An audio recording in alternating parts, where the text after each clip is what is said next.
Was AEW's that was me moving that was me moving this here. That's not me passing wind. You in did any do a way. little toot there.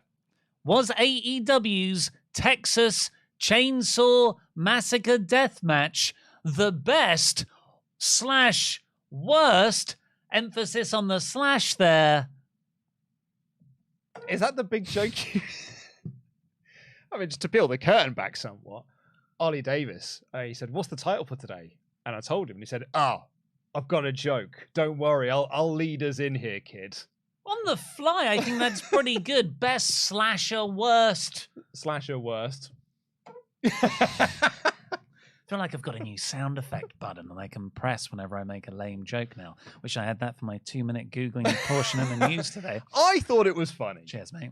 I didn't know it was going to not be edited down. No. But I didn't put the directions for that to happen, so that's on me. Sorry, everybody who had to sit through 2 minutes of free content. Yes, so we had a sponsored match, and Do you want to introduce us first? full disclosure, it was great.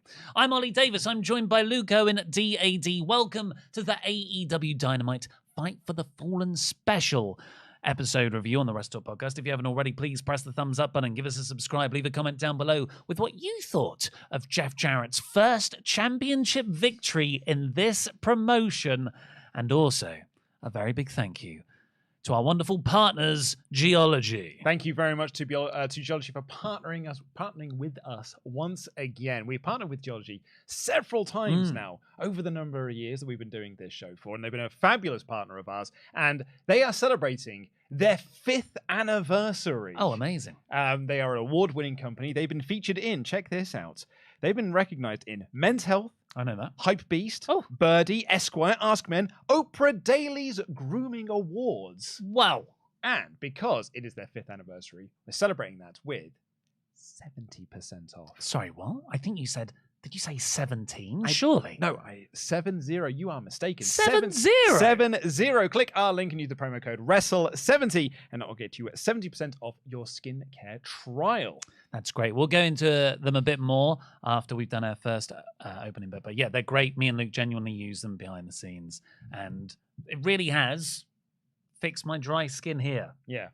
I mean, we'll come on to some skincare chat from this episode as well that Dan Layton texted me about quite ferociously. So he was gutted he wasn't on this show today because he had some thoughts that he wanted to get out about skincare on this episode of Dynamite. Skin regime, yes. We'll get to it when we get to it. But there's a little hook and tease for you for later in the show. Hook was on this show.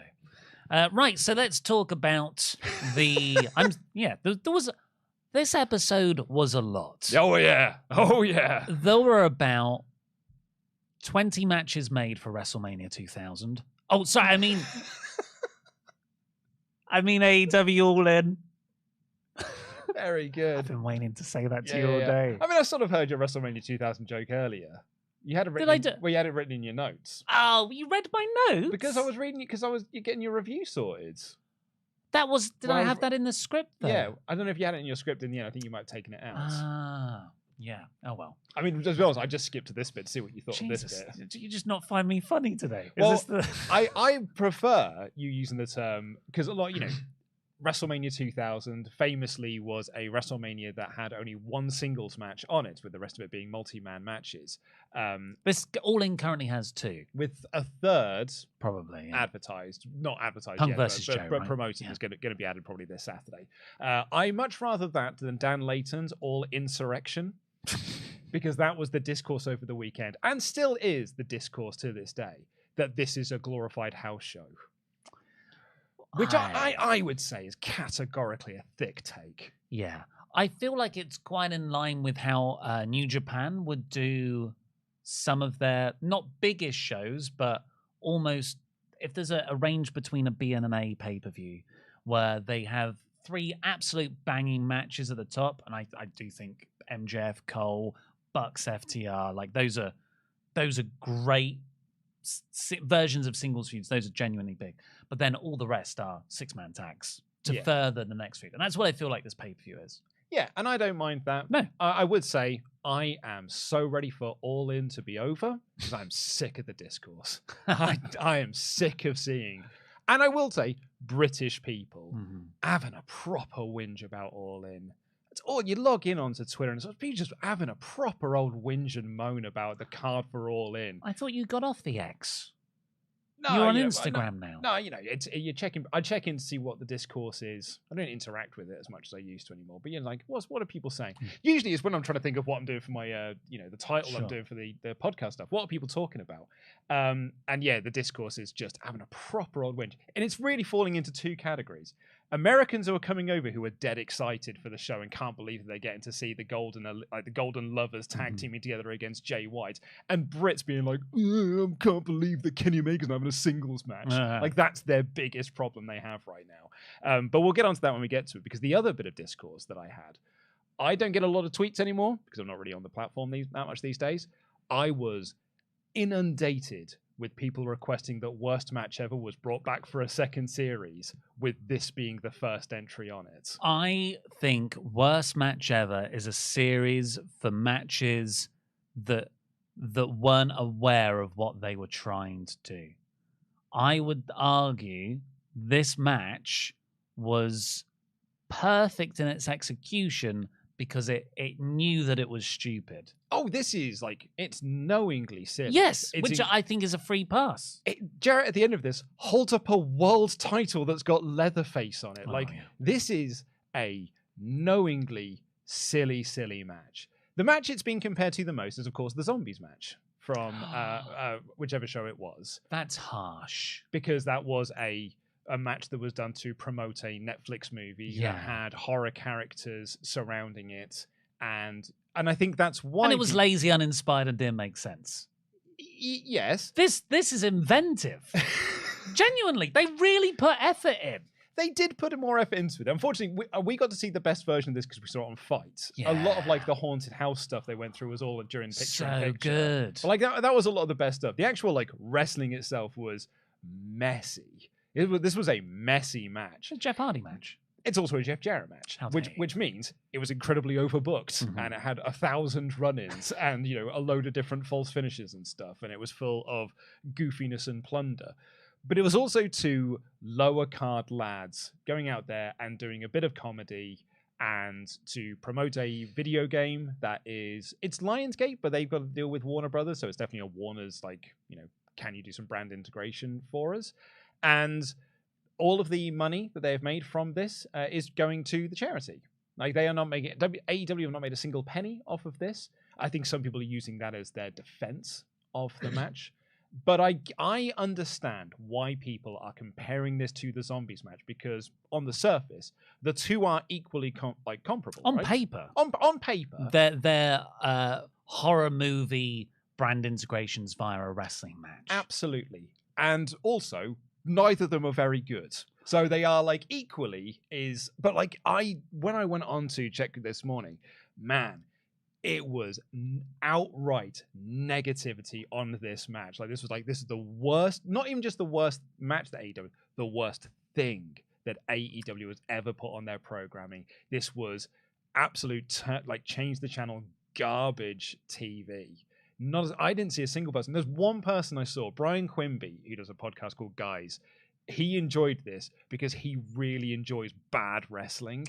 You go to the wrong places because on Reddit, on Squared Circle, pretty much universal acclaim. Really? Yeah. Wow. Loving how goofy it was. No, I didn't see the Zombie Miz Priest match mentioned once. It was all, this is like WCW Chucky. Yeah, I suppose in a way it was. Yeah, Chucky showing up on Nitro. With affection for that stupidity there. Yeah.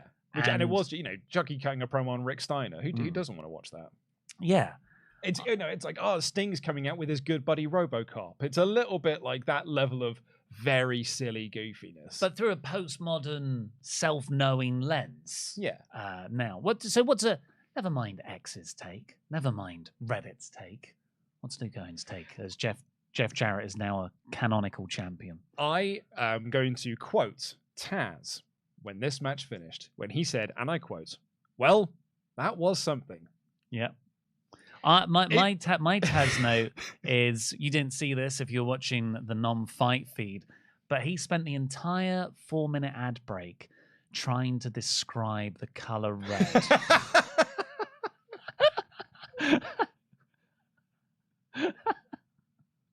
Like this match was Team TNA and the Hardy Party brawling in a haunted house thing backstage. Jeff Hardy came out, he had like leather face That was good. face paint on. Good face paint. And a mask that he took off as well. And then, Matt Hardy gacked Jeff Jarrett and Karen Jarrett at one point. He got to do a blood bath, which hasn't Viscous liquid, which he hasn't done since his Brood days. So he, he very much enjoyed doing that. I then wrote, "This is silly, wacky nonsense." I then laughed. Okay, so the haunted house stuff was all very, it's silliness, right? Like it's just like shot very well. The Sanjay Dutt thing, generally some very inventive shots in all of this. And then they fight back to the ring when they come out of the picture-in-picture ad break, and smoke starts coming out from under the ring, and I just started laughing. It's like, this is proper rubbish. Yeah. And then Leatherface came out, and that was when I was like, maybe this is either genius or it's the worst thing ever. And I still don't quite know where. It's not good. Like I think categorically as a match, not good. Did you have fun? I did have a bit of fun though, because when Leatherface came out, I did proper laugh, and then he scared Karen Jarrett to the back, and that somehow was not the finish. There were genuinely false finishes after that. Well, Jarrett had to win. He was in his hometown of Nashville. This is TNA country. Well, okay, here's my pitch. Do you want to hear my pitch? Because I thought this was going to happen in this match.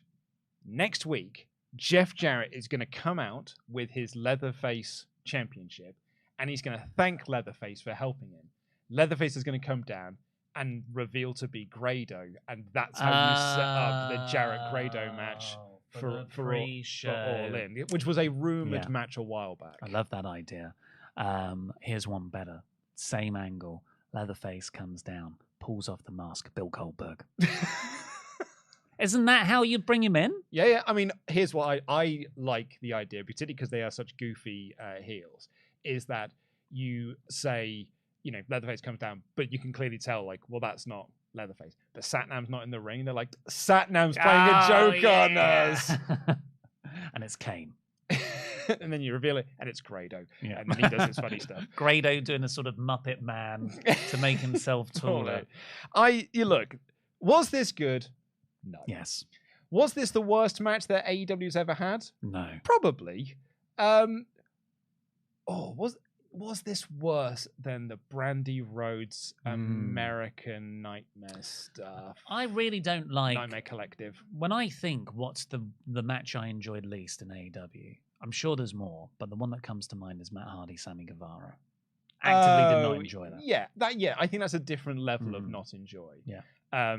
I think just because this was competently worked.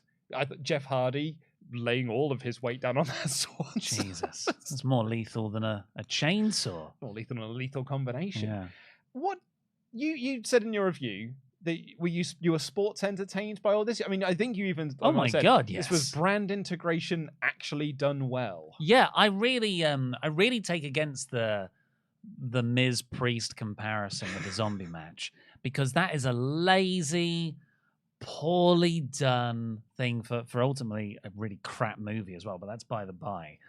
And it's just like, this is rubbish. This was like how they had the Godzilla Kong match, or did they have the shark? What was the Shark Cage for Shark Week?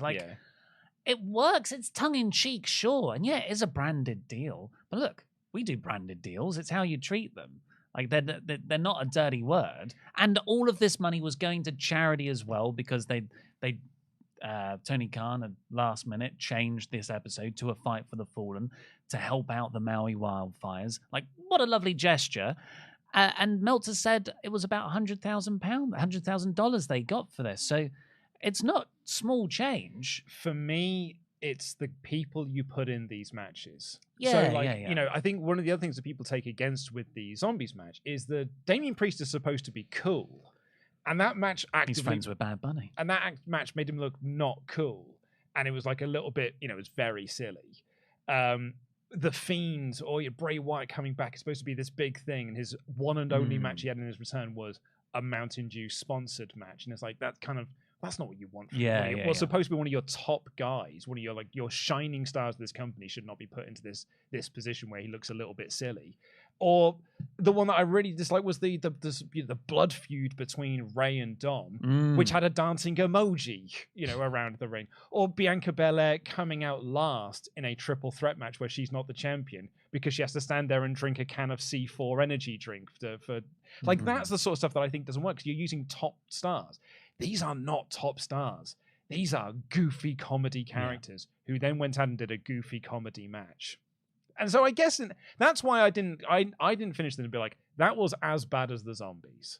But I was looking at the live chat going in and everyone was like, that was worse. You're just giving it a pass because it's AEW. Oh my God, I've just had so many people telling me that I'm too hard on AEW in another video.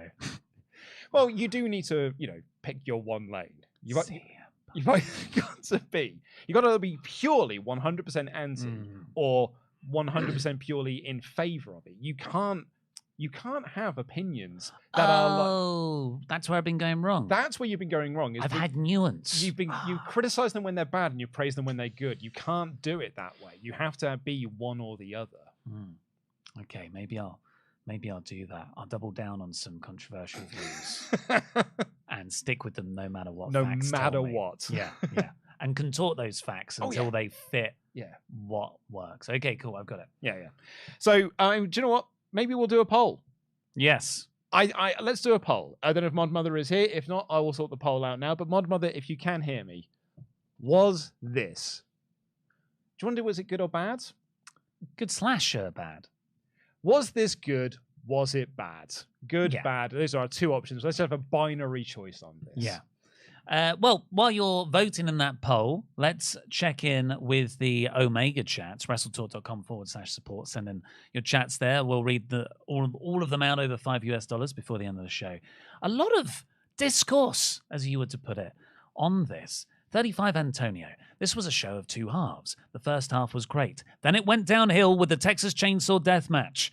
A boring match you could barely see most of the time with a cluster F of an end. I'm all for goofy wrestling, but like the zombie match, this wasn't the good kind of goofy wrestling.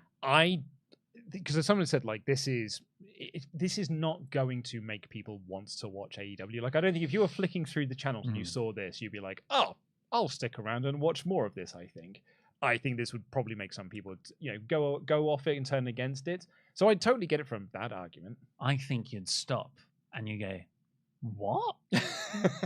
What's happening? Is that actual Leatherface? Oh, that video game's out. Oh, yeah. Yeah. Because that's the other thing. It was like, why would you do this the week before All In? Because the game's out on Friday, so you have to do it here. The other, because what it reminded me of, actually, just speaking about that then, my wife's only ever seen one thing of AEW, and it was during the pandemic where we were having a drink on a Friday night, and we were up quite late because we were having a few drinks and stuff. And then we just started flicking through channels, and Dynamite was on because it's it airs ITV. It airs on ITV4 at 1 a.m. or something on a Friday night. What were you doing up so late? I know. Well, it was a Friday night, mate. During the pandemic, drinking myself happy, I suppose. But I was flicking through it, and it was Dinner Debonair. Brilliant. And my wife was like, "Is this what AEW is? Is this your job?" Yeah. She was like, "This is really, really rubbish." And I was like, "No, it's funny. It's this." She's like, "No, this is awful. This is really bad." And then she's never seen anything AEW related since. It's funny you bring that up because I was having an MJF rabbit hole on YouTube, much to my partner's annoyance. And I was like, look. I've played you the big band one. Watch this, Me and My Shadow. And we watched it back. And while I still got a big kick out of it, it feels empty. Back in the pandemic, it was like, oh my God, this is amazing. But it was like watching it back. It was the pandemic. And maybe our barometer for what's amazing is slightly off. Also bear in mind, at that point, it was real bad. So, I loved it at the time. Well, that's what I mean. But WWE was so bad that anything that was passably good was like, a savior is here. Charles Berg, I know you've all wondered where I've been. No, not even one person. Okay. Well, like the bat symbol, when dumb things happen in wrestling, I appear. Now, what in the RoboCop was that Texas Chainsaw Massacre stuff? I like hokey, I like dumb. But that was a bit too much for me. Charles Berg. Yeah. Oof. Also, can I no, I don't want to be a pedant here. Let's push my glasses up my nose here. But in canonically, chain and saw are two different words in the Texas Chainsaw Massacre franchise. And it was on the listed game, as both on this. On the game, it's 2 words because that's what the title of the movie was. Have you seen the awesome font job? Only because fun fact, it was a mistake. They didn't realize it was 1 word. It's not Tony Khan doing a promo. Chainsaw. Have you noticed the font that we've had for Texas Chainsaw Match from our lovely moderator? That's a great looking font. Justin Anzuladua, member for 24 months. I stopped watching WWE because I found myself asking, why am I watching this? Too many times in the Jarrett match I asked, why am I watching this? But let me try that inflection different. Why am I watching this? No, I think even with I think even with that inflection. Oh my God! What? It's like Al Pacino. Justin Reed. Taz said it best. That was something. It wasn't horrible, but not a thing I want them to do ever again either. Smart move having it start away from the crowd, at least because they weren't into it that much. Yeah, I feel like this also did kill the crowd somewhat. Oh, Mike, the jeweler with a very big donation. Thanks very much. First, Luke, check your IG messages. I send you a video, kind of roasted you on Sean's Fightful stream last night. I saw. So Mike the jeweler had sent in a super chat to Fightful's post show saying, I can't wait to see Luke pop a boner for this match. Because I believe... Because of Jarrett. Yeah. And Texas Chainsaw Massacre and all this sort of stuff. And it's silly, goofy, nonsense wrestling. Because I believe Sean was not a fan of this. Second, the crap Double J match was what? Third, keep up the great work. Lastly, what the F is going on with CM Petty? Is he going through a midlife crisis? Well, a midlife crisis implies it's just in one portion of your life. Oh, yeah. So this is more of a... Yeah, it's a from the start of Punk. I was going to say, I think if you've been chronicling the life and career of Punk, you'll have seen the warning signs have been there for this since day dot. WWE, the report was, let him be their problem. Yeah, well, and... it was a problem for Ring of Honor as well. Like he's always been a troublesome lad. East 446. There's no such thing as bad publicity. I've kind of been burned out on wrestling lately, but at the moment, my homie messaged me and told me about this match, and I instantly watched it. Keep up the amazing work, boys. Happy birthday, Pete. Well, they don't actually say whether they liked it though, just that they instantly watched it. Yeah. Why am I watching this? And finally, for now, oh no, we've got a few more. Chozo55, I legitimately do not understand what people were expecting. I would say, when this match was announced last week, what did you think was going to happen? 5-star classic. You know that Arrested Development joke when he's got the, it's like he opens up the fridge and there's a brown paper bag in there that says dead birds. And he opens it, looks inside and he goes, don't know what I was expecting. It wasn't going to be Danielson versus Garcia 2 out of 3 Falls match, and when comparing it to Priest versus Miz, if you look at the match card, at least Jarrett versus Hardy tells you what it was going to be. I completely agree. I'm just Marcus. I don't know what this match was, but I laughed so much watching it, and the money went to a good cause, and between that and all things MJF and Cole, I just had a really good time watching wrestling, and that's all you need sometimes. I'm on that train of thought too. And the roller coaster says Jeff Jarrett took part in a horror franchise themed death match with multiple Team TNA run-ins on the same show as an appearance by Joker Sting. Oh no, did we all die and go to Luke Heaven? Hope you guys have a great day. There'd be more Ghostbusters there, wouldn't there? Yeah. Although, have you seen, they've just done a partnership with WWE. Oh. So I think they've got I think there's a Ghostbusters video game. It's a multiplayer game, so I've not played it. But they've just got some new skins where you can now be Hulk Hogan as a Ghostbuster. Sure. So should we end our poll to see what people think overall? And, it's weighted in one direction, but not by much. Good won the poll. Oh, yes! With 55%. That's better than Brexit. And that went through. Which means, canonically speaking now, we can change the title of this YouTube video. Was good. It's now Good Match. Yeah. As voted for by our viewers. Let's go one better. Was it good or the best match ever? Need to level up. Before we get into the play-by-play, geology. So, do you ever think about like, oh man, I really wish I knew what to do with skincare because I'm getting a bit older now. I need to look after myself, but I don't really know where to start. Well, this is where our partners, Geology, come in because what they do, just knock that over, Take a bump. is you take this little quiz, little test. You find out what you actually need from your skincare regime because that's the thing that's always put me off because I don't know what I need or what I actually have to do. If you go on any skincare regimen website, it is so confusing to figure out. But Geology just do all that hard work for you. This is my set because this came in from me doing the quiz. And then I got sent my starter trial set.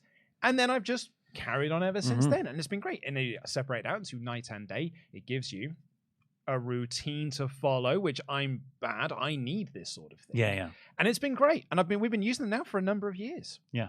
It really, really is fantastic. I don't know if it's a particularly male problem, but just my experiences, it's all us guys. Yep. Just don't take care of our faces. And yet it's not even like an older thing. I've had just dry skin in between my middle brow forever.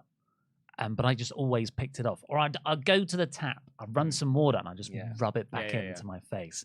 And I just never thought that I just sound like a teleshopping advert. I genuinely never considered there to be another way. but there is with Geology. It's Geology, and because they're celebrating their anniversary, which is incredible, award-winning company, they are offering you 70% off your trial. So click the link in the video description down below. Use the promo code WRESTLE70. Not only that, but if you add anything additional in, you can get 30%, up to 30% off that as well. Amazing. So it really is like, this is a big time deal. It's actually, I think it's like the biggest deal we've ever done with Geology. So now's the right time to do it. So there's a link in the video description down below, or because we're from the future, there's a QR code on screen. You can scan that QR code and it'll take you directly to it. Yeah, at least try it out. And yeah, at 70% off, you've not got much to lose. Absolutely. Right, so the play-by-play. This episode opened with Wheeler Yuta versus Orange Cassidy for the International Championship match. Just feels right to hear Cassidy's entrance music at the start of an episode of Dynamite. It feels right to be back into this burning the candle at both ends story as well. Decent match, and a lot of history between Yuta and Cassidy. I think they've already fought over this title once before.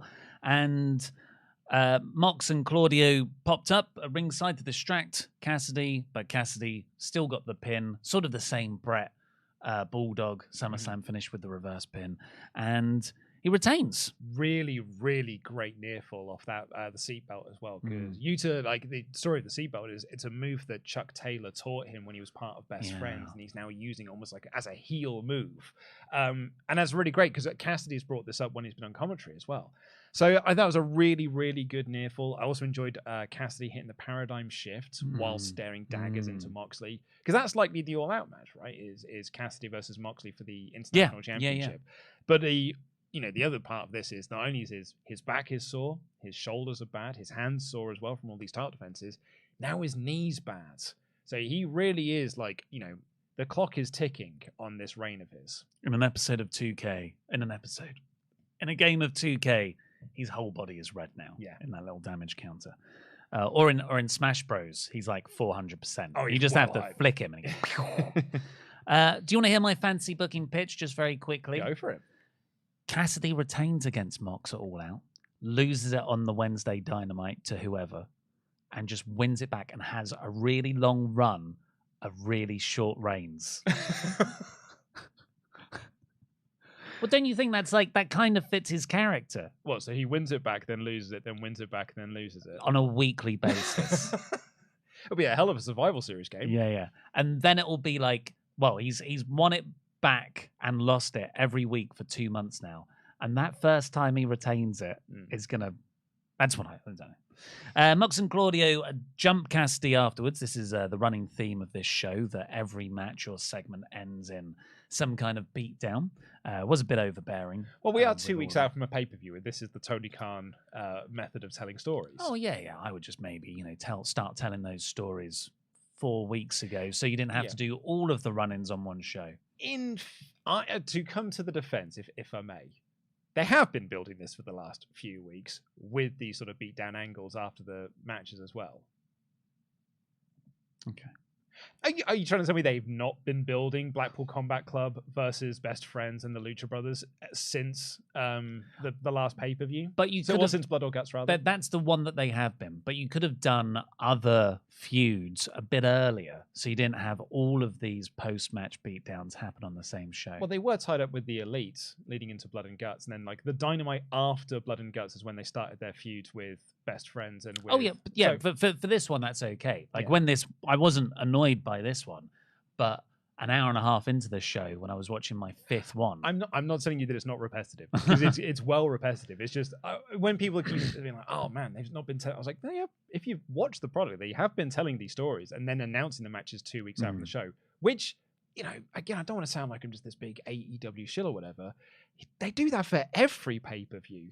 WWE do it a lot. This is not a new thing within AEW, that they build stories for weeks on end, then announce the matches 2 weeks before the pay-per-view. The Best Friends come down for the save, but they get beaten up. The Lucha Bros come down for the save, and it's sort of equal. And then Eddie Kingston makes his return after about 2 months, I think. Every big pop. Eddie gets the mic, and I'm like, yes. And he says, you guys, Wembley, all in. I'm like, cool. This is kind of what we expected. Stadium Stampede. Love that as an addition. That's really good. I think that's just great. Yeah, that's a big stadium.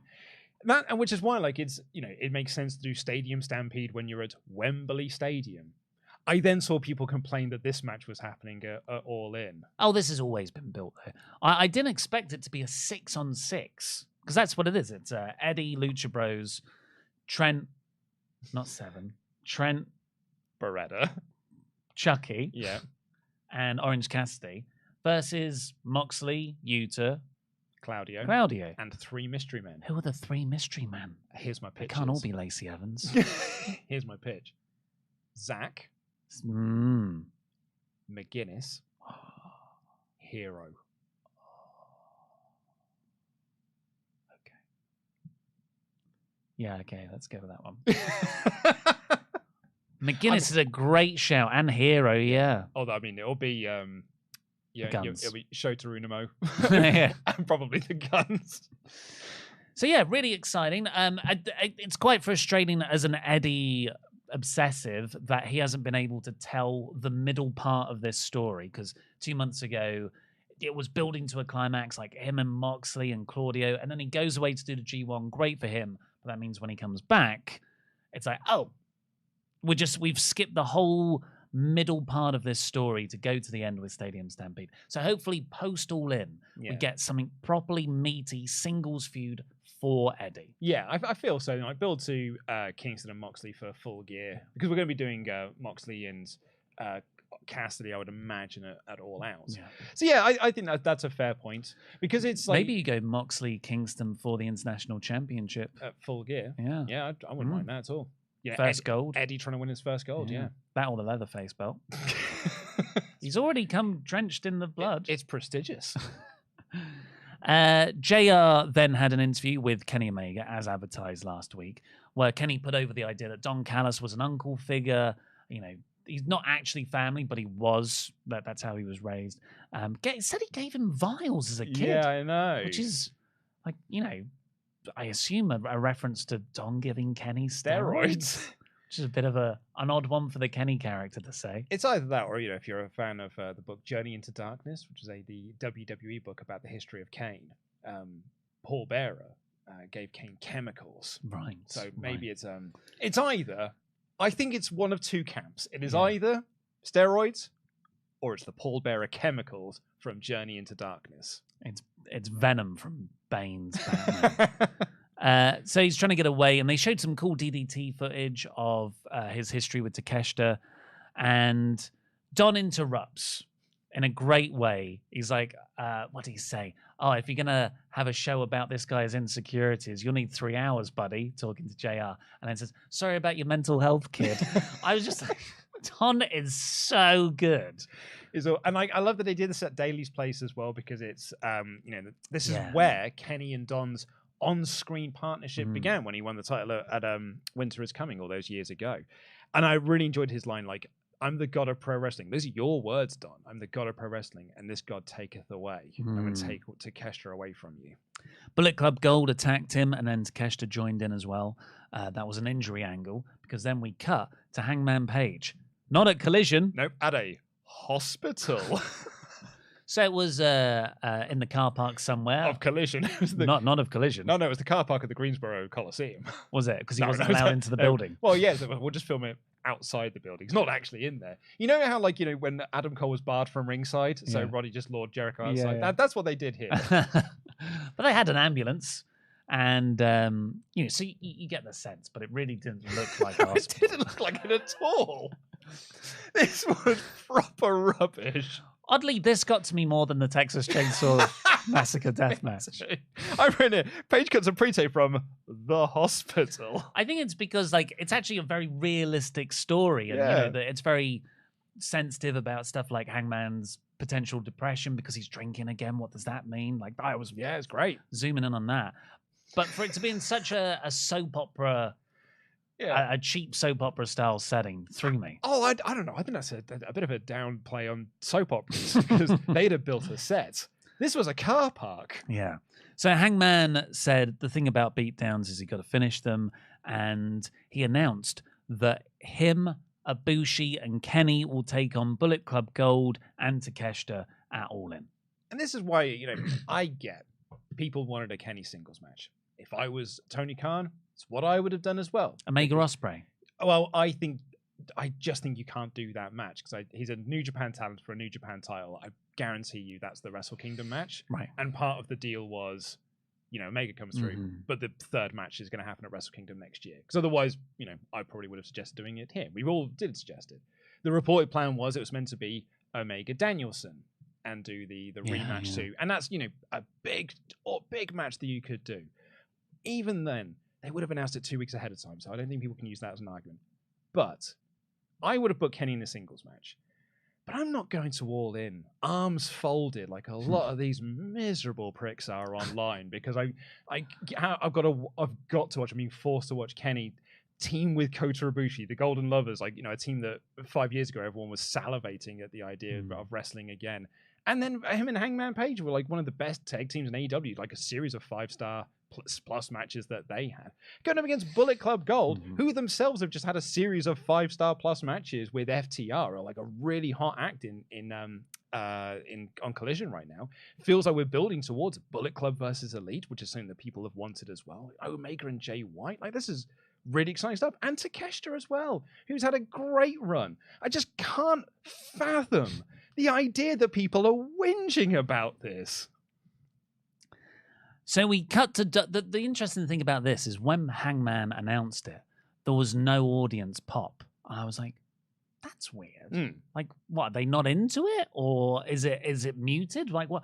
And then it hard cut to Don Callis in the ring already, because that was a clip that was played, maybe just for us, maybe not even for the live audience. I'd be curious to find out.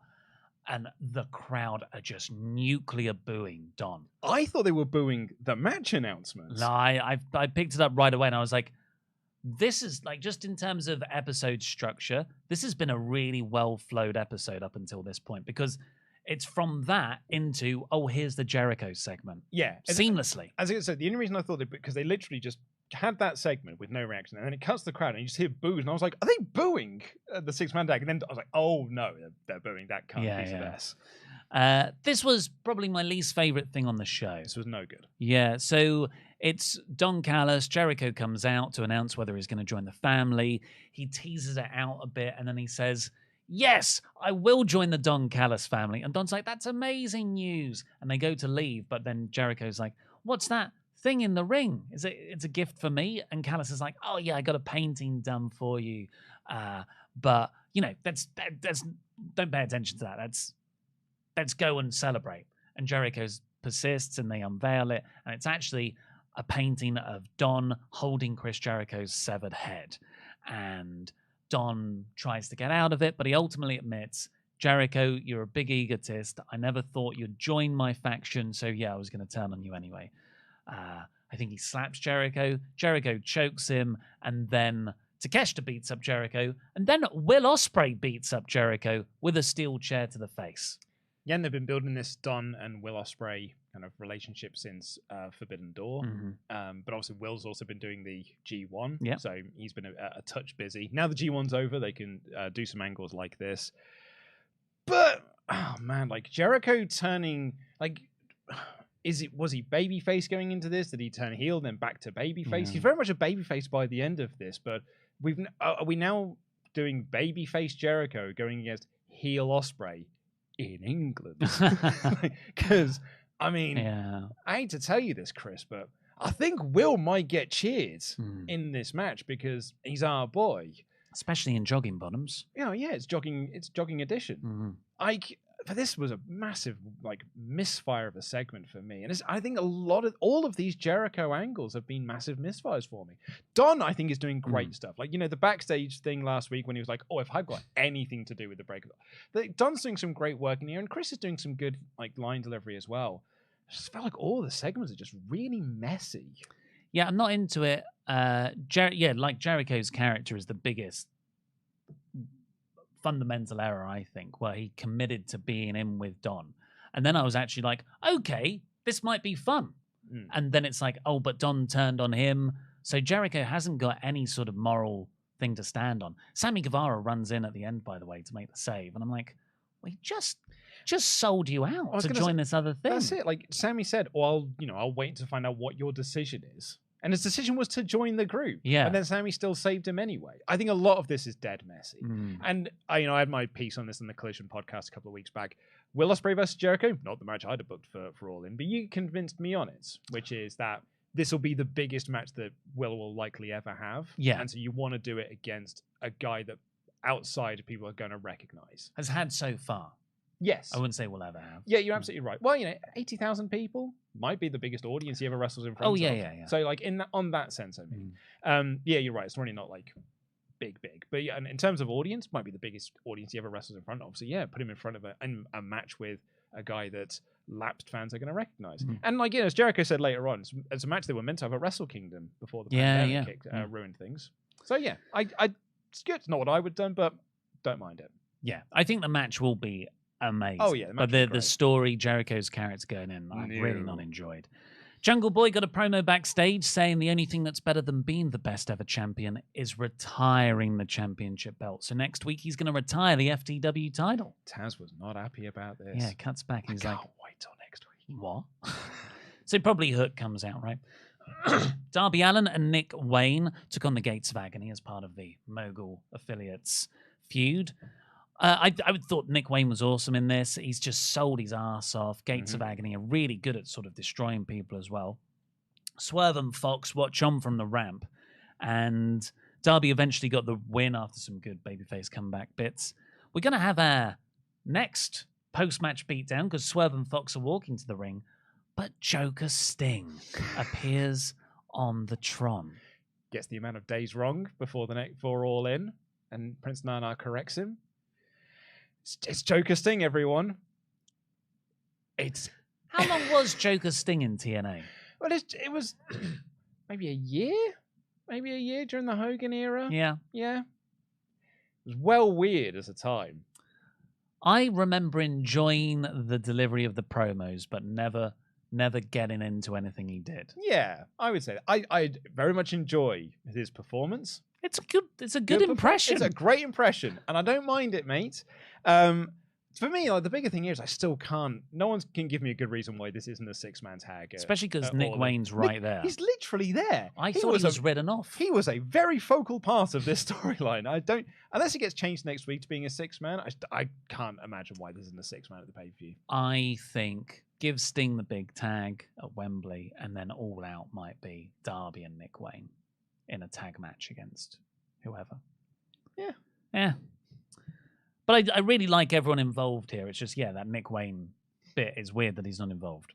MJF and Adam Cole then had their big chunk of TV time. They are the bloodline of AEW. I think it's really good. I'm not bored of it. I could probably go 10 minutes more each time. It's a good job then that they're headlining a house show that they're doing next Sunday.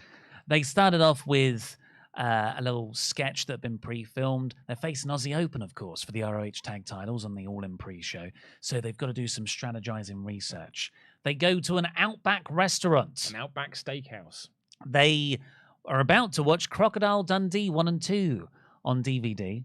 And then MJF says, I've been watching these videos and it's kangaroos boxing. And he comes up with the kangaroo kick as the next move he wants to get over. Which he's already gotten over. It's interesting that, because he did that and I was like, oh, that's the first time that I've done sort of a hollow laugh as opposed to a genuine laugh. I didn't find it that funny. I thought it was more on the goofy side. But then by the time the in-ring segment came around, I thought, that's going to get such a big pop when he hits it. He's a genius. Yeah. And then it got weirder. It was I forgot about this. Yeah, so they'd set up a like Steve Irwin crocodile hunter thing, and there was a pool and there was some inflatable crocodiles and stuff, and they were doing the Steve Irwin voice. And a member of staff was walking past, so they decided to double clothesline that lad into the inflatable pool of water. And then they got shouted at by Tony Khan for their backstage behavior. Like, really leaning into the stories that have come out about Punk this week to be like, oh, you can't be walking around backstage doing this sort of behavior. And then they leave, like scolded children leave the room. And MJF's like, man, I cannot wait till 2024 when I can get out of here. And Tony Khan goes, what was that? And then like Tony Khan all of a sudden was like, hey, I'm best friends with you all. Yeah. If Tony Khan's new character is going to be boss who is friends with everyone, like as sort of a Two-Face style thing, don't mind it. Kind of like a delusional heel Shane McMahon. Yeah. I hope not. But this performance was actually really good. I've seen a lot of Tony when he's done things. I've mocked his official delivery of announcements.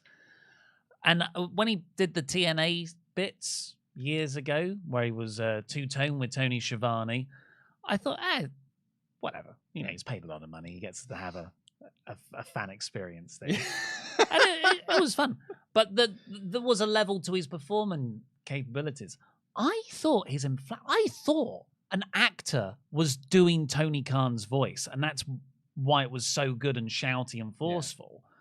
But then he actually comes out at the end. I was like, this was I guess his face kind of, because he's always smiling, he can't really do those bits. Yeah. But if you take away the face and you just listen to his voice, I thought he was really convincing. Because he looks a little bit like grown-up Will from The In-Betweeners. Mm-hmm. Like, I think he's, got a little bit about him. You're like, hard to take you as a boss seriously in some ways. But if you're on a reality TV show for a little while, you do learn to become a good actor. So maybe that's where it all came from. Can't read a teleprompter to save his life, but, convincingly. But, it's pretty good. Leave that to the experts.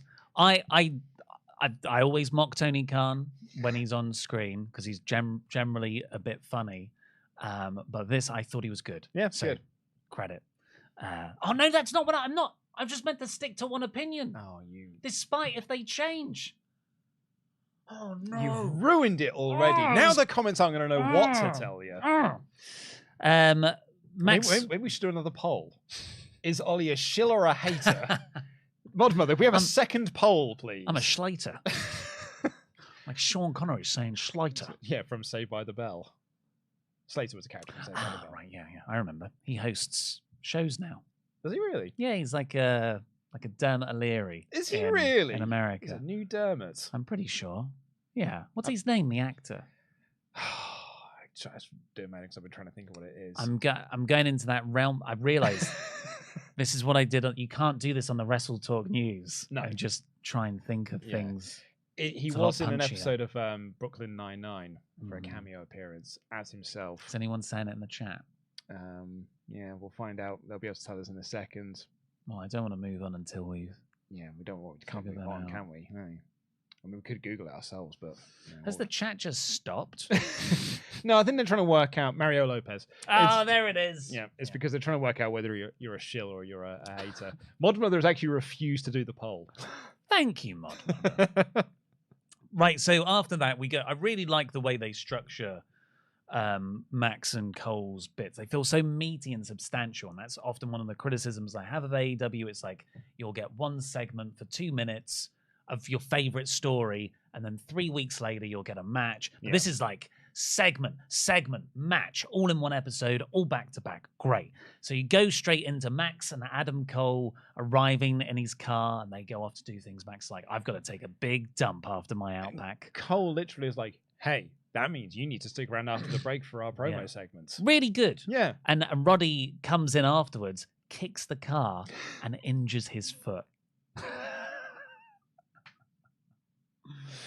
Then MJF and Adam Cole come in ring segment. They didn't do the bit where he's like, strike me down. I thought that was gonna be a recurring bit. Kangaroo kick references, but they're going to win with a double clothesline. And then they get on to the main event where they'll have to face each other. And the big development here is that Cole said, I want that belt. And I love you as a brother, but as soon as the bell rings, I will do anything and everything to win it. He did the Steve Austin line from WrestleMania X7, the build to WrestleMania X7. Which is the heel turn. Yeah, which is the heel turn line. It's that line of pick like, up on that. Yeah, like I have to win, and I will do whatever it takes to win that belt. Because I mean, like, I don't want them to break up, but that is a really compelling story. That Adam Cole almost losing his wrestling career. He's desperate. He knows he has to win this because it could be taken away from him at any chance, and that turns him heel. Well, but he thinks he's justified. Exactly. Well, he said this match is going to solidify my legacy. Like I've been a champion in every promotion I've wrestled for. I have to win this. I have to beat Chirac. Oh, I love that. Yeah. That's really interesting. Because I've not seen a way out of them just being best friends. Well, I wonder if that's enough. Yeah, I think. I wonder if the finish of the match is going to be the Kingdom are going to come down and offer their service. Essentially, like Roddy's going to offer him something to use as a weapon, and he's going to knock MJF out with that. Mm-hmm. And it's the Kingdom. Basically, they're going to test him to be like, you've always turned your back on people, and we're going to prove to you that you do. So when you come back to us. Really good. MJF had his own babyface fire promo. A lot of references to Cody Rhodes for getting him into the business. And All In, yeah. And Tony Khan, putting Khan over. With no All In, there's no MJF. MJF told the story of like he was an independent wrestler. He was putting 90,000 miles in his car. He'd heard that All In was going to happen, so he DM'd Cody Rhodes to, it's like, you don't know me, but, I'd really like to be a part of this. Here's some matches you can check out. And then he didn't get much of it. And then finally, he got booked for All In. The opening match of All In, you and I reviewed it for WrestleTalk Extra. It's him and M-Dog 20. And he loses that match. And he referenced that. He was like, I did lose that night, but it's fine. Without All In, there is no MJF because on that same night, Tony Khan was there. That same night, Tony Khan started the conversation with the Bucks and Cody and Kenny about launching AEW.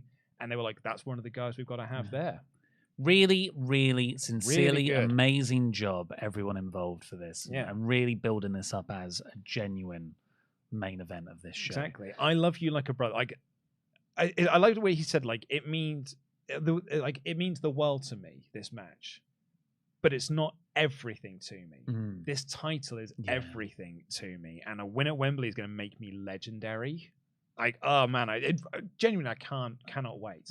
And this is where Dan Layton comes into our story. Okay, because I got a text message from Dan. If anyone was wondering how it's going to be about skincare. If anyone was wondering how Dan Layton was going to piss on your chips for this episode of a segment that you enjoyed, he told me, "Can you please make a public service announcement about appropriately applying fake tan to your hands?" Right, because he's really pointing out that the fake tan on MJF's hands is dreadful. And he said it's a fire promo, but it's all I could focus on. So the fake tan on hands for Dan is what that ambulance was for me in the Hangman Page promo. Exactly. Oh, well, okay, yeah. I mean, that used to be a heel thing, didn't it? Yeah. Like, it's quite fun to have all that, but it'd be noticeably bad. No, I said to Dan I would make a mention. I said, like, it's all the live chat are talking about. Afterwards, Aussie Open went to attack them, but the baby faces, or heels, what are they, stood tall at the end. Baby faces. Yeah. He will do anything. Exactly. And Cole was behind Max, and he did that sort of pre-super kick pose, and then just stood up. They hugged it out and laughed it off.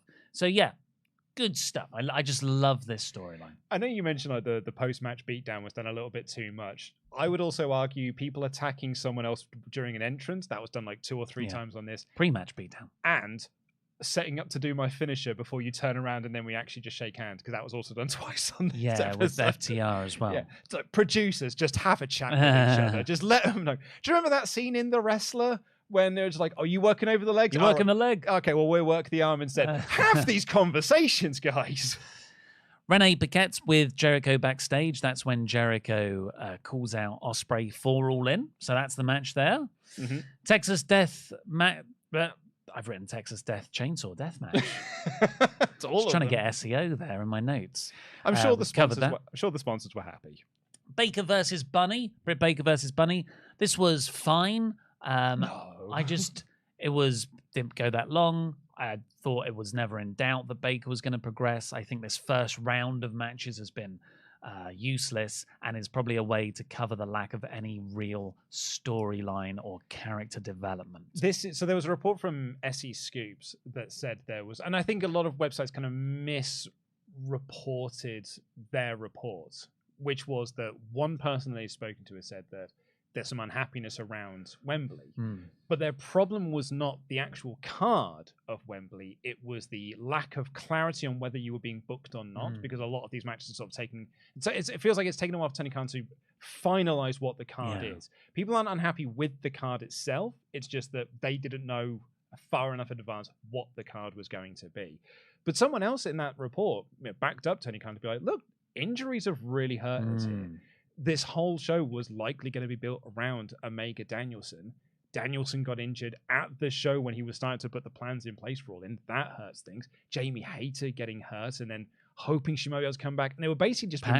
And Pac's another one. They were basically waiting to see if Hayter could come back to do the women's stuff. And then turns out she wasn't. So we're doing this, quite frankly, rubbish Fatal 4-Way, which I'm sure will be good in ring action. But the story to get there's not been great.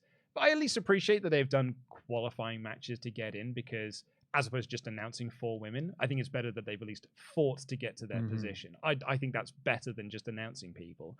But the problem is it's had no drama to it. Stakes is one thing. It's had no drama. After that, we had the Acclaimed versus a jobber tag team, or local enhancement talent. I don't think they got a name. But the thing was, the lights cut out when the Acclaimed are in the ring after the wrap. Lights come back up. And it's like House of Black had eaten them, because House of Black were in the place where these enhancement guys were. I thought it was awesome. And then House of Black beat down the Acclaimed. The Acclaimed had Billy Gunn's boots, who's kayfabe maybe retired. So I think this is going to build to a Billy Gunn return save, or maybe it's a Billy Gunn heel as House of Black Billy Gunn. I think this is more the of ass of black. The House of Ass. No, I mean the ass of black. The House of Ass also works, I suppose. I'm happy with either of those. Though I think he'll probably return. They'll do the trios match at Chicago in All Out. And finally, we had the Young Bucks versus the Guns, a match that had already been built up in terms of who's the best brothers tag team.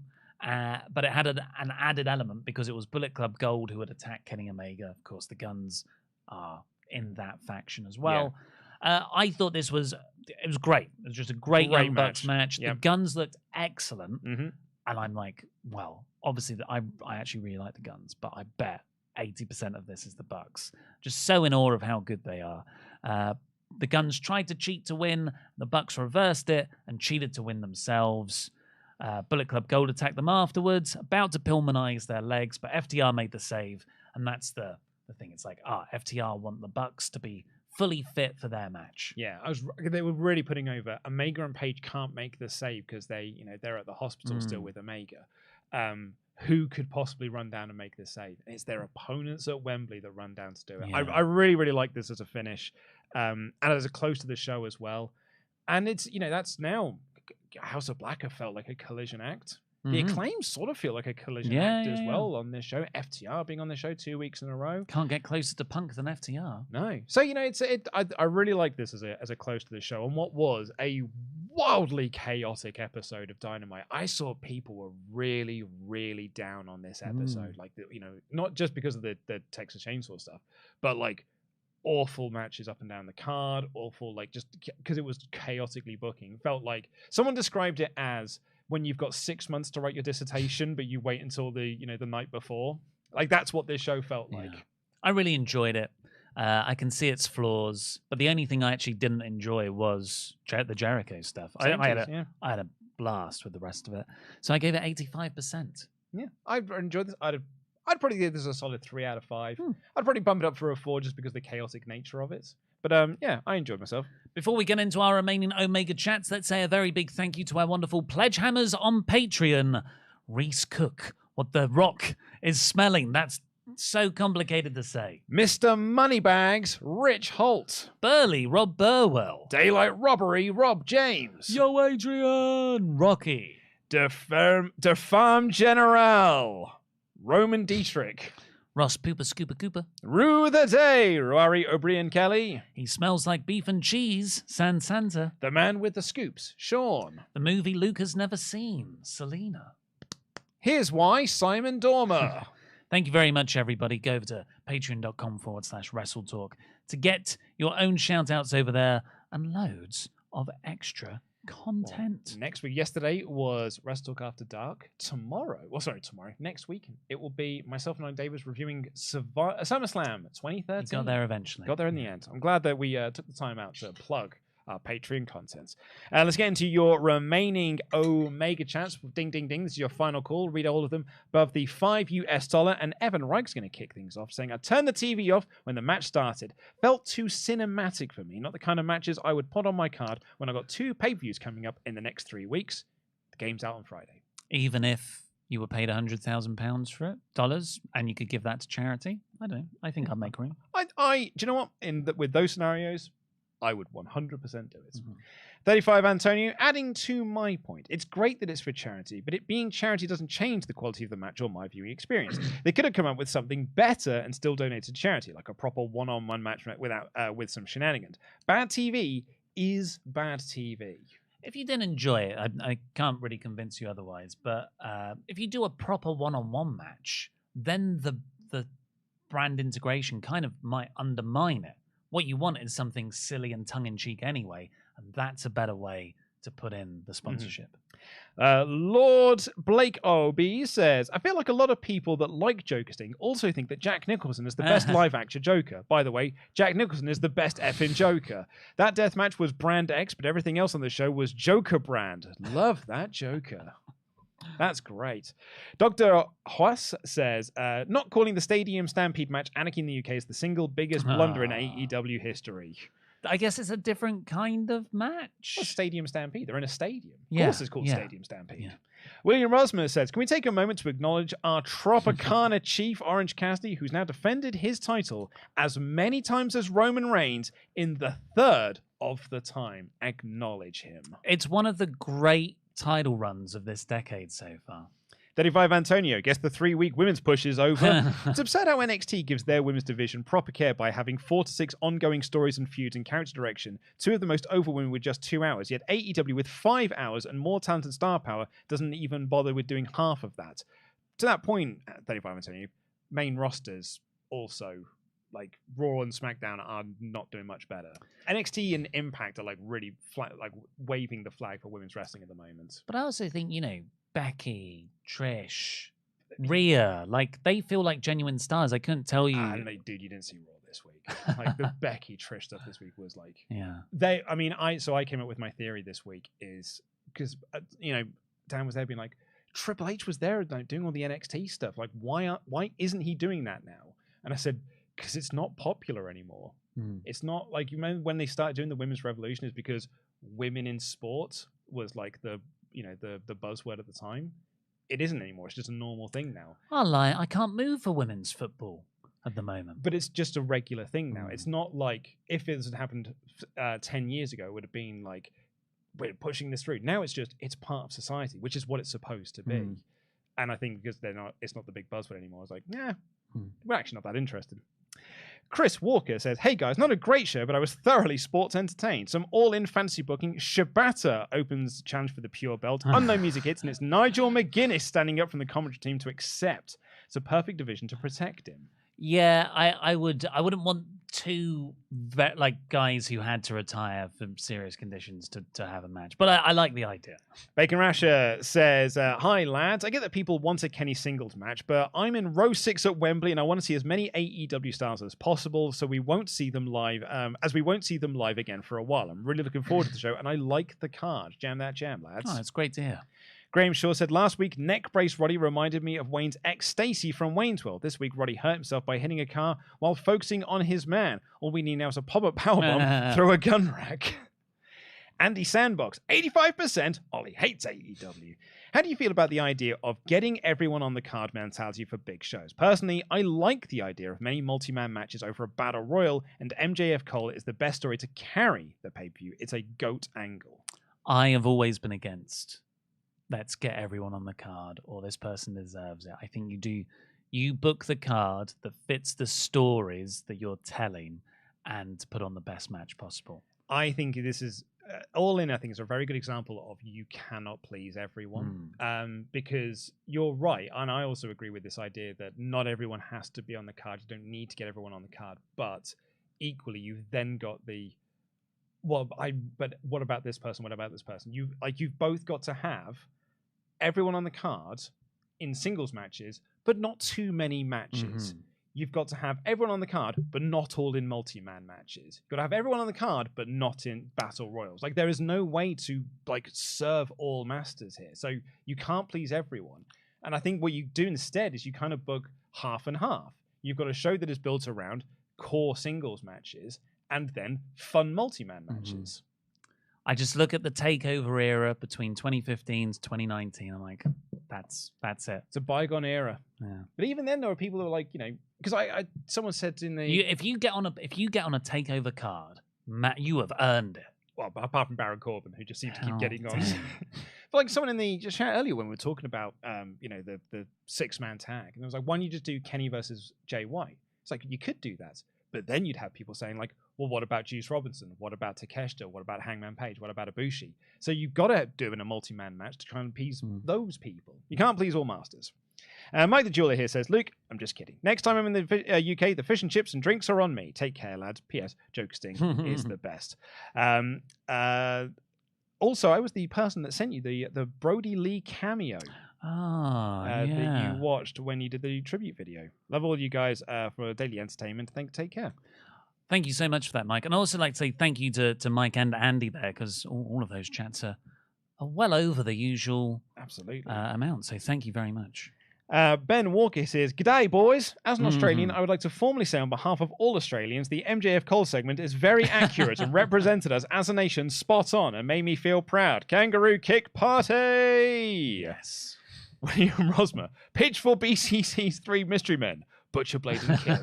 I mean, Kip's English. Yeah. Justin Reed, a good way to keep building Eddie and Mox is have the final 3 to join BCC beat Shota, Santana, and Ortiz. Ooh. Having Mox get Eddie's other friends to turn on him, then Eddie beats Mox to win the international title at Full Gear. I like the second part of that, but for who are the Blackpool Combat Club's mates going to be? I'd prefer them to be people who fit within the Combat Club ethos. I get that, yeah. But, Takeshita and Pac were just sort of like hired guns. Yeah, and I didn't love that. Yeah, it's true, actually. You didn't love that. But I love the idea of it being Santana and Ortiz, and that's great. The Guilty Hat says, maybe I'm a glass half full guy, but I just want to see as many people on the All-In card as possible. I'm super excited for my trip to London. I want to see as many AEW wrestlers on a reasonable length show as possible. Give me all the 6-man tags, because that's the other half, isn't it? You've got to try and... It's good. You've got to have as many matches, get everyone on the card, but not be too long of a show. But give everyone enough time, but don't be too long. Well, yeah. Well, this is the problem if you try and serve so many voices. If you just decide what your own vision is and you serve that vision, then that is 2015's 2019 NXT TakeOver, and you have 5 match cards that are all fantastic, and they last about 3 hours. This is going to be longer. I know it is. It's going to be a 4.5-hour show. It's going to be longer than that with a pre-show. It's going to be 5.5, 6. It's going to be 5 hours, I reckon. With the pre-show? With the pre-show, I reckon it's a 5-hour show. Like what? SummerSlam, I think? Well, SummerSlam was like 4.5, I think, in the end. By the way, I'm dead excited for a 6-man tag. I love 6-man tags. we've seen Kenny do a bunch of great ones recently, so I can't imagine this one will be bad. William Rosmer said, not going to lie, I found every AEW Jericho feud without a title involved to be some mix of too long or weirdly booked. So this one does not surprise me at all. We have an unknown username here. Please do let our moderators know. It's a Streamlabs issue. We haven't had one of those for a while. It's a Joker Sting, a very bad death match. Jeff Jarrett winning a match he probably wasn't supposed to. I've missed TNA. So have we. That's why we enjoyed it so much. Andy Sandberg back again said Jericho and Ospreay. Sandbox. What did I say? Andy Sandberg. Yeah, well, Andy, he's a big fan. Jericho and Ospreay. I think we should take a step back and look at the big picture. Chris Jericho is still Chris Jericho, and Ospreay gets a dream match for his in the first time in front of 80,000 fans. Will also has ties to Don. AEW history makes sense. I agree. That's why I think this is actually on paper and booking wise a good decision. It's just I'm not into it. I'm not into the story, but the match itself will be really good. This will be a lot like the first Forbidden Door. All the build going into it's a bit like, but the show itself in a bit. Oh, it's actually the best show that AEW did that year.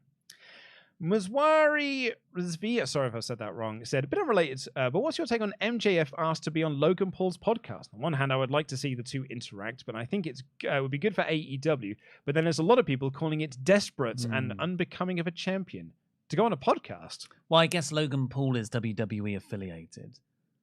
And like back in the day, was it Goldberg or Eric Bischoff who called out Stone Cold and Vince? It's like it does... I think that's a slightly different. Like, he's not going out on Dynamite and calling out Logan Paul. He's going on his non-WWE affiliated podcast. I see where people might see it as something like that, but I think MJF's is just working the media and trying to get his name and AEW's out there. Justin Edelheed has been a member for 8 months in a row. Says, who do you think the partners will be? I think Bryan Danielson and Proud and Powerful will be a good surprise, or Eddie and the Lucha Bros in a swerve. Not that last. We've also got, I've just refreshed the page. We have got Toby saying, hi guys, my mate and I were planning to go to All In at Wembley, but due to circumstances, he cannot make it. I'm still going though, but finding the thought of my first wrestling show alone a bit daunting. Do you have any tips to ease the nerves? Talk to people in the chat right now. See who else is going. Maybe meet some wrestling friends through this community, and then you can go together, meet up for some drinks beforehand. At our live shows that we have done, that's what we've always suggested. People have messaged us being like, look, I bought a ticket to come to the live show because I want to watch Money in the Bank with you guys, but I'm coming on my own and I'm a bit nervous. It's like, just chat with people. Like, I know that's a big thing to ask, particularly if you're like a bit socially awkward maybe, or you're a bit of an introvert. It's a bit of a big step, so I completely appreciate that, and that might not be great advice. But if you do feel the confidence to do it, just have a chat with people, because you'll make some really good friends. And we've had people who then said, I came on my own to your watch parties, but I made some really good friends, and I had a great night because we just hung out together. Joel Shepard said, what a match with Jeff and Jeff. Made me feel like I was watching WWF's Attitude Era. Liam version 1 said, main events of All In, ref bump. MJF goes to the ring, but throws it aside. Double down off a double clothesline. Oh, that's good. Kingdom and Roddy slide Cole some brass knucks like Regal did for MJF. Cole wins and feuds with Punk. MJF gets the belt back at Winter is Coming. Yeah, I like the knucks, definitely. That's a good detail. I mean, actually knocking him out with the dynamite ring. It's also pretty good. Like if he goes to the ring, then throws it, but the Kingdom pick it up and hand it to Cole. Very good. We're going to end our poll, see what you thought of